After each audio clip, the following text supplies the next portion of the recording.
Olá, meu nome é Lucas, este é o Diário de Leitura e hoje eu estou aqui para fazer um vídeo um pouco diferente.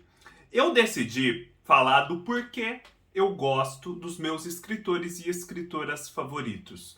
Eu andei pensando sobre esse assunto e percebi que, além dos motivos estéticos da qualidade literária, o que me levava a gostar desses escritores eram motivos que falam muito intimamente de quem eu sou, da minha visão de mundo, que me revelam um pouco para as pessoas e contam para mim mesmo uma história a respeito da minha biografia. E eu achei interessante então trazer isso aqui para o canal, porque eu estou sempre falando desses escritores, como vocês vão perceber. Às vezes eu toco nos motivos estéticos, nos motivos propriamente literários, do porquê a obra deles vale a pena, mas falta falar desses outros pontos que são assim extremamente importantes e que fazem a obra deles dar um passo além, né? Falar de coisas muito maiores, muito mais íntimas. E eu acho que sabendo dessas coisas, talvez vocês compreendam melhor essas minhas predileções e passem a se interessar também por esses escritores. Então eu trouxe 5 escritores e escritoras aqui para vocês hoje.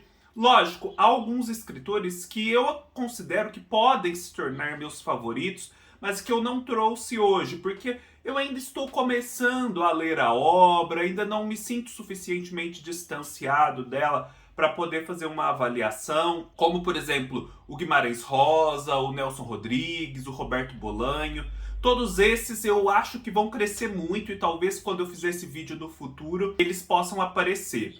Mas no momento eu ainda não julgo pertinente colocá-los numa lista dessas. Para todos esses escritores, como sempre aqui no canal, eu vou deixar na descrição do vídeo os outros vídeos que eu já fiz para obras deles, ou comentando a biografia deles, playlists em alguns casos, links com as descrições dos livros, né, através dos quais vocês podem apoiar o canal. Enfim, todas essas informações vão estar aqui embaixo. E não deixem de se inscrever, comentar e dar um like assim que vocês forem fazer essa consulta aqui na descrição do vídeo. Vamos começar então por um escritor que talvez seja aquele que eu mais li na vida e que eu mais comentei e que eu mais refleti a respeito dele, que é o Thomas Mann. Eu já li, estava contabilizando 9 livros do Thomas Mann. Há vídeo para esses 9 livros aqui no canal. Só falta agora, desses que a Companhia das Letras está publicando, ler o Sua Alteza Real, que já está aqui em casa. Trouxe aqui para exemplificar o Dr. Fausto, que é o primeiro livro dele que eu li. Os Buddenbrook, que eu considero hoje um dos livros da vida. Eu preciso reler depois de um tempo para poder confirmar essa impressão, mas por enquanto eu a mantenho. E O Eleito, que é um livro que cresceu muito depois que eu li e que eu recomendo fortemente como uma porta de entrada para o universo do Mann. E por que eu gosto tanto dele? Primeiramente, por conta da qualidade artística. É impressionante como o Thomas Mann é constante. Esses 9 livros dele que eu li, que somam muitas milhares de páginas, não tem nenhum ponto baixo. Eles são, assim, de muito bons para excelentes, sabe? Mesmo no que seriam seus pontos baixos, eles ainda são muito mais elevados do que a média do que se lê por aí. E o Thomas Mann também tem uma grande capacidade de ser diverso. Ele vem aqui num livro como O Eleito e emprega um estilo de contos de fada, um estilo que lembra as histórias e o ambiente medieval. Ele vem aqui em Dr. Fausto e faz toda uma alegoria em diálogo com a tradição do Pacto Fáustico, mas falando da sua modernidade, do nazismo, da Segunda Guerra. Ele vem aqui em Os Buddenbrook e faz um romance burguês do século XIX altamente convencional e por isso mesmo uma grande realização artística dentro do gênero. Ele vai lá em As Cabeças Trocadas e faz uma fábula indiana. Enfim, ele é muito capaz em vários estilos diferentes E isso só mostra a sua riqueza. Mas o que é que toca em mim mesmo e que me faz gostar tanto dele? Eu acho que rola muito com o Thomas Mann uma identificação. Uma identificação muito pessoal de como ele parece ser enquanto ser humano em sua biografia cotidiana e como eu sou, como eu enxergo o mundo. Vocês já devem ter ouvido falar que o Thomas Mann se valeu de muitos leitmotivs para construir a sua obra. Esses leitmotivs seriam extraídos lá da música de Wagner e seriam mais ou menos assim: frases, situações que se repetem ao longo da obra e que prenunciam alguma coisa, que simbolizam alguma coisa, que chamam a atenção para alguma coisa que está em comum entre um trecho e outro. E eu sempre interpretei, e acredito que quando eu ler uma biografia de uma, talvez eu confirme essa impressão, que esses leitmotivs são um indicativo de que o Thomas Mann é uma pessoa supersticiosa. No seguinte sentido, o Thomas Mann é muito sensível aos elementos da realidade e ao seu poder simbólico, ao seu poder, de certo modo, preditivo, de guia do ser humano através de sua caminhada humana. E eu acho que ao trazer os leitmotivs para a sua literatura, ele meio que está transpondo isso. Essa sua atenção para o que o mundo material tem a contar sobre como a realidade funciona, como os acontecimentos vão se desdobrar. Eu acho que é muito mais do que uma questão de predição do futuro. É a capacidade de enxergar no presente o futuro em germe. E nesse sentido, né, esses sinais seriam essas sementes que são visíveis e que, uma vez vistas, é possível já antecipar a árvore na qual elas vão se transformar. E eu sou muito assim, eu presto muita atenção nesses sinais, é uma coisa na qual eu estou muito ligado. E esse caráter meio que profético, e portanto da sua literatura e da sua visão de mundo, do modo como ele enxerga as coisas, meio que me representa. Então eu me enxergo nele e ao mesmo tempo consigo entender melhor a mim mesmo lendo a sua literatura. Vocês perceberão, conforme o vídeo fosse desenvolvendo, que essa história do caráter profético é muito presente na minha leitura. Depois eu passo para uma escritora que é uma inspiração para mim desde muito cedo. Eu creio que a conheci em 2004 ou 2005, quando eu tinha o que, 14, 15 anos. E desde então eu acompanho sua trajetória, principalmente assistindo às suas muitas entrevistas, que são assim uma inspiração e me marcaram profundamente. E nos anos mais recentes eu tenho feito uma incursão mais forte por sua obra propriamente dita. Estou falando, vocês já devem desconfiar, da Nélida Pinhon. Eu trouxe aqui para representar a Nélida Pinhon A República dos Sonhos, né, o seu grande romance, uma das minhas obras favoritas dela, com certeza. Recomendo fortemente que vocês comecem a ler a Nélida Pinhon por A República dos Sonhos. Eu trouxe Vozes do Deserto, que foi a última leitura dela que eu fiz, e foi o livro através do qual eu a conheci lá em 2004, 2005. E por fim, Uma Furtiva Lágrima, o livro com o qual ela ganhou o Prêmio Jabuti em 2020. É um livro de crônicas, memórias, ensaios, e que assim, eu amei de paixão. Assim, do ponto de vista íntimo, talvez eu o prefira ao República dos Sonhos, apesar de saber que, objetivamente, A República dos Sonhos é um livro muito superior. Mas eu gosto tanto, principalmente, de Uma Furtiva Lágrima, porque, para mim, ele condensa tudo aquilo que eu mais gosto na Nélida e tudo aquilo que ela inspira em mim. A Nélida Pinhon é uma escritora de origem galega, ou seja, os seus pais e avós vieram da Galícia, que é uma região na fronteira entre a Espanha e Portugal, hoje pertencente à Espanha, mas com fortes laços com a cultura portuguesa e a própria língua portuguesa. A Nélida nasceu no Rio de Janeiro, teve sempre uma vida muito movimentada. A Nélida conhece todo mundo, ela já se relacionou com todo mundo, grandes escritores nacionais e internacionais, foi grande amiga de Clarice Lispector, já conheceu e foi amiga de Mário Vargas Llosa, Gabriel Garcia Marques, Júlio Cortázar e muitos outros. Depois se tornou a primeira mulher presidente da Academia Brasileira de Letras. Enfim, ela tem uma vida pública muito rica. E essa vida pública é muito pautada pelo amor ao Brasil e pela abertura que esse amor ao Brasil dela permite para a cultura que eu chamo de ibero-americana. Ou seja, a Nélida Pinhon é muito consciente e cultiva muito os nossos laços com o restante da América Latina e com a cultura de Portugal e Espanha. Ou seja, aquelas culturas que estão mais próximas de nós no tempo e no espaço, eu diria assim, em termos de laços culturais, identidades linguísticas. E esse projeto de vida que a Nélida cultivou é um projeto de vida que eu tomo para mim, porque eu percebo que me atentar para essas culturas, conhecê-las, apreciá-las, gostar delas, é um modo de me localizar no mundo, de agir no mundo de forma ordenada e consciente.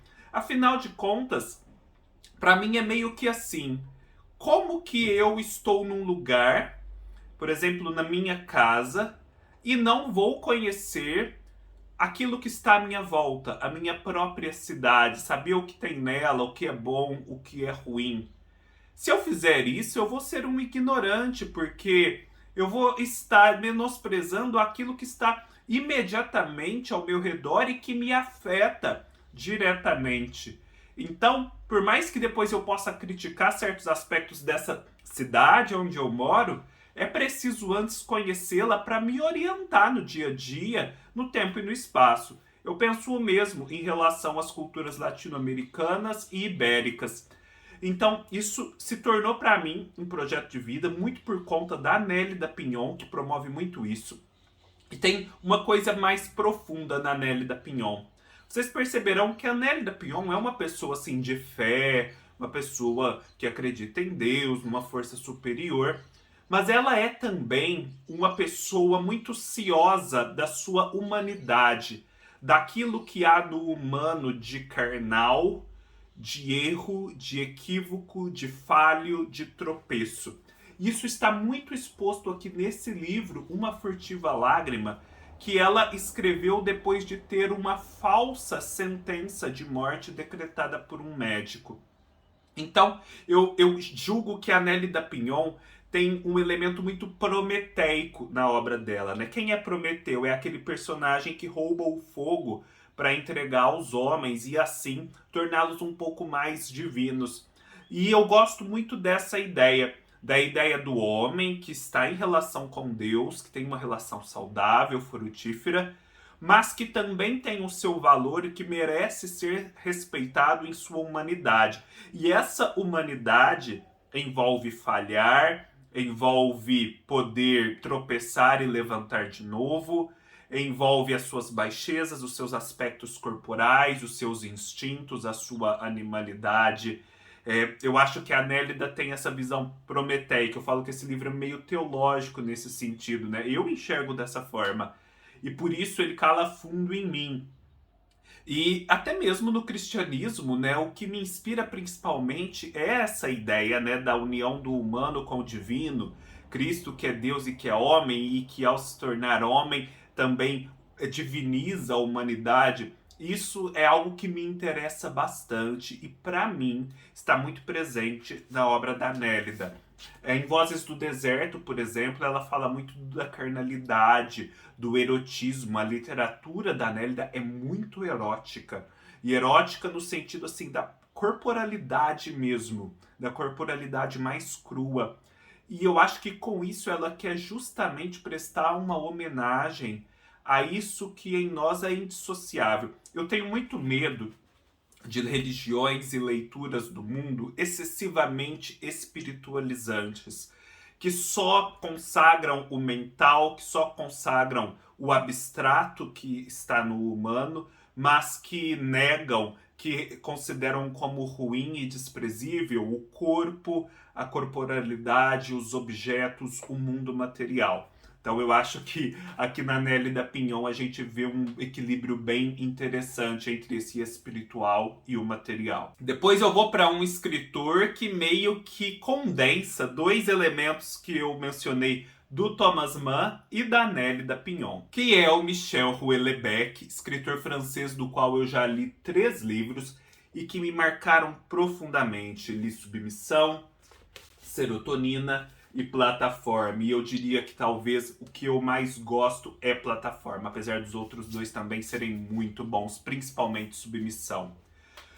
O Michel Houellebecq é um caso assim ímpar, porque esse elemento de profecia que há na literatura dele não sou só eu ou alguns poucos que enxerga. Toda a mídia, toda a crítica percebe esse poder profético. Porque é impressionante, o Michel Houellebecq fala que vai lançar um livro. Esse livro tem uma temática X de coisas que acontecem no mundo. E o livro está lá em pré-venda e aquele grande acontecimento que ele narra no livro, de fato acontece. É impressionante. Ele tem uma capacidade de enxergar para a realidade, perceber para onde ela está levando as pessoas que ninguém mais tem. Por exemplo, em Plataforma, ele meio que antecipou aquela questão do terrorismo islâmico, né, da insurgência do mundo oriental contra o mundo ocidental. Aqui em Serotonina, ele antecipou aqueles movimentos de direita, os coletes amarelos, aquela radicalização na política francesa. E em Submissão, ele antecipou um pouco da ascensão da extrema-direita na França e também da questão islâmica dentro da França, do seu ganho de poder político na esfera francesa. E por aí vai. Então, ele tem essa capacidade que para mim é uma chave para a grande literatura, que é a capacidade de profecia. Profecia entendida como olhar para a realidade, enxergar o que ninguém mais enxerga e por isso conseguir antecipar os desenvolvimentos prováveis daquilo que já existe. E nisso conseguir ser profeta, conseguir predizer o futuro dessa forma, não por um clarão que aparece na mente, vai acontecer isso, mas por essa capacidade analítica de conseguir antecipar os fatos. E o Michel Houellebecq também tem uma característica que me agrada muito, é que ele consegue falar de temas muito aparentemente banais, às vezes assim excessivamente humanos, né? Ele traz aquele humano às vezes abjeto que você tem nojo, mas atrás disso ele está falando aí dessas coisas muito maiores, desses movimentos históricos assim, que movem a todos muito mais do que só os seus personagens. E ele traz essa crueza do humano, né, para as páginas, o que eu acho interessantíssimo de se acompanhar. Assim como a Nélida Pinhon, em certo sentido, faz. Porque ele, ao fazer isso, ele não nega esse aspecto essencial da nossa humanidade. Depois eu trago um escritor que eu conheci no ano passado, mas como eu já li assim, 4 livros dele de uma vez, eu já me sinto confortável para trazê-lo aqui, que é o Altran Dourado, o mineiro que escreveu obras-primas como Ópera dos Mortos, Uma Vida em Segredo, que eu recomendo fortemente para você começar a ler Altran Dourado, e Um Cavalheiro de Antigamente. Primeiramente, eu acho que o Altran Dourado fala muito a meu respeito na medida em que ele é um escritor mineiro e fala muito de Minas Gerais. Apesar de eu ser de Franca, uma cidade de São Paulo, e ter sempre vivido ali, nunca ter morado em Minas Gerais, Franca é uma cidade a 10 minutos da fronteira com Minas Gerais. Todos os meus parentes são de Minas, então a cultura mineira está muito presente em Franca. Eu posso me considerar em parte mineiro por conta disso. E o Altran Dourado fala desses ambientes. Então, ao falar desses ambientes, eu me descubro, eu me entendo, eu passo a prestar atenção em aspectos da minha biografia nos quais eu não tinha prestado atenção antes. Então, eu ganho em autoconsciência. Só que, além disso, o Altran Dourado não é um mero escritor regionalista, não. Ele faz muito mais do que isso, do que essa crônica, do que essa descrição típica. O Altran Dourado faz narrativas muito envolventes e aparentemente simples. Só que um leitor atento, à medida que vai sendo envolvido e encantado pelas narrativas do Altran Dourado, de repente percebe que por detrás daquela aparente simplicidade está um mundo de referências, de diálogos com a tradição, e com a tradição assim mais elevada, com a tragédia grega, com os épicos antigos, com o Dom Quixote, com a história medieval, com os clássicos franceses, enfim, com inúmeras obras antigas e modernas da mais elevada qualidade. E ele está dialogando diretamente com elas, com as técnicas que elas empregam, se valendo dessas técnicas de modos novos e muito sutis e muito orgânicos para contar as histórias de sua terra. Então, no Altran Dourado, há um grande encontro entre o local e o universal. E isso é algo que me cativa e é algo que ele faz de forma muito orgânica e que me inspira, porque ele se vale da sua terra, está com os pés fincados nela, mas a partir disso ele se abre para o mundo. E isso não deixa de ser um projeto de vida para mim. E por fim, mas não menos importante, eu trago aquela escritura a respeito da qual eu não me canso de falar, que é a Agostina Bessa Luiz, essa senhorinha simpática que morreu em 2019, aos 97 anos, e cujo centenário de nascimento nós comemoramos agora, em 2022.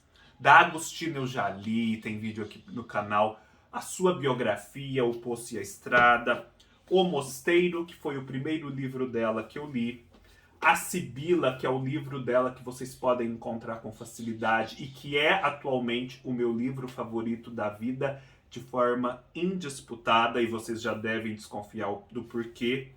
Vale Abraão, que é o livro a respeito do qual eu mais penso, que eu mais admiro, porque ele, para mim, é um desafio, e por ser um desafio, uma inspiração. Santo Antônio, que traz muito da genialidade da Agostina Bessa Luiz e que me ajudou a compreender a Sibila. E, por fim, duas obras infanto-juvenis dela, que, não obstante isso, são extremamente válidas como portas de entrada para o seu universo e que também estão super fáceis de se descobrir aqui no Brasil. Tá, Agostina Bessa Luiz é uma escritora caracterizada pelo uso de aforismos. Agostina, ela não só conta histórias, ela faz observações sobre a psicologia humana, sobre o funcionamento da sociedade, das relações humanas, sobre a estrutura da realidade.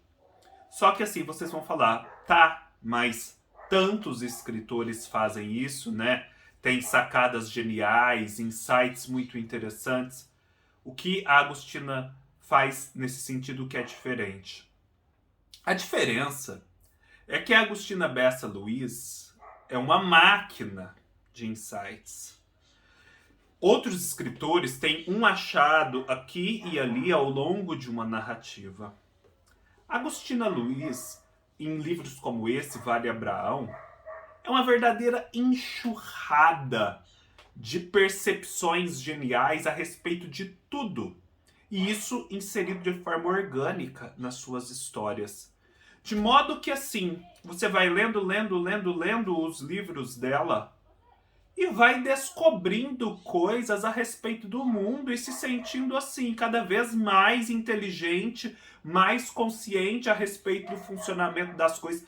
Olha, ler a Agostina Bessa Luiz é como se a máquina do mundo de que fala Drummond se abrisse e você começasse a entender tudo. Você fica assim, no estado de perplexidade. Você nem consegue absorver tudo. Tem uma hora que você fala, não, eu tenho que prosseguir, eu não vou conseguir absorver tudo numa primeira leitura. Eu posso passar o resto da vida lendo esse livro que eu vou aprender coisas. Enfim, eu vou ter que chegar ao final numa primeira leitura e ignorar certas coisas.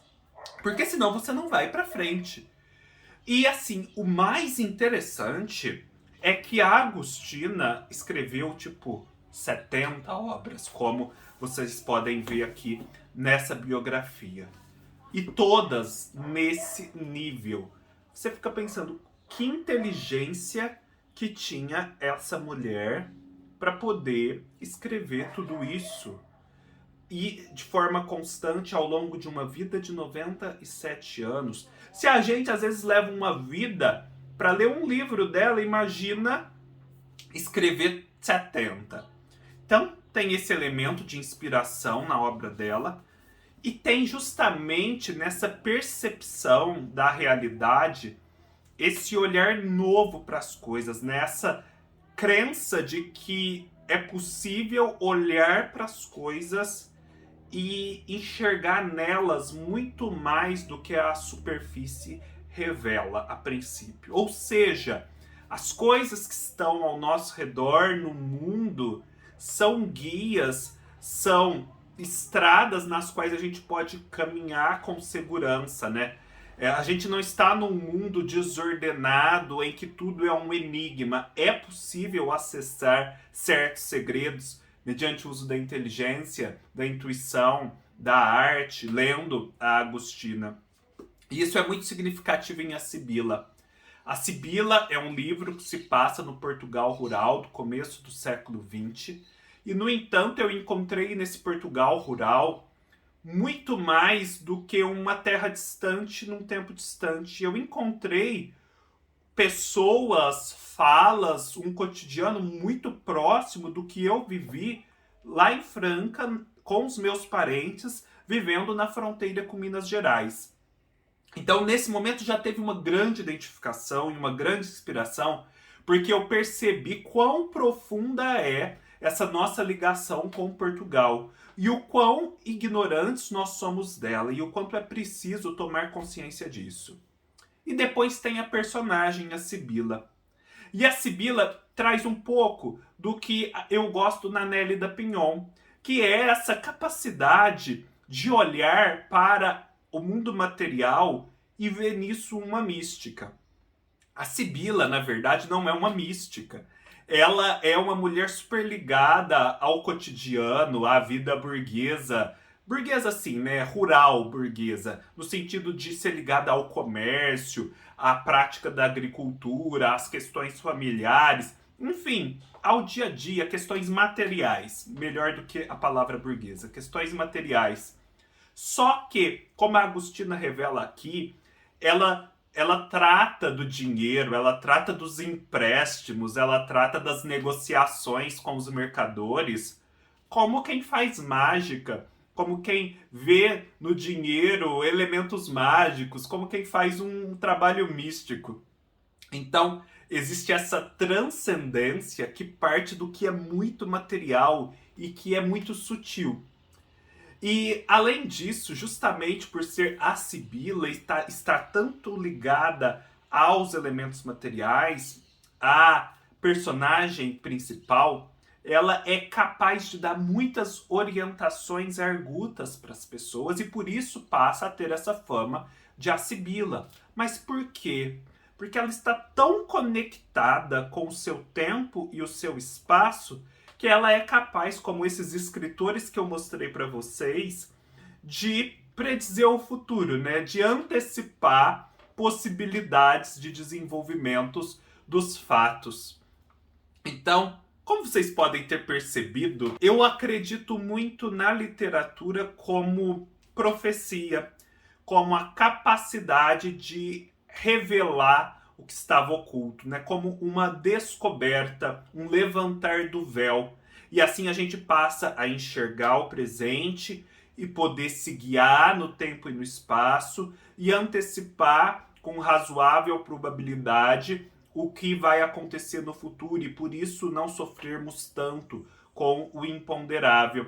E eu acredito muito, e isso muito por força de ter lido aquele livro As Raízes do Romantismo, do Isaiah Berlin, que a obra de arte ela traz muito mais do que o artista teve consciência de colocar nela. Ela traz elementos dos quais ele nem tinha se apercebido e que nós, leitores, é que vamos descobrir. Por isso um clássico é tão potente, por isso um clássico permite tantas leituras, e essas leituras às vezes divergem completamente do que o escritor tinha em mente. Justamente porque o real, ele carrega todas essas possibilidades para as quais nem sempre nós estamos conscientes, e a obra de arte faz isso de uma forma singular.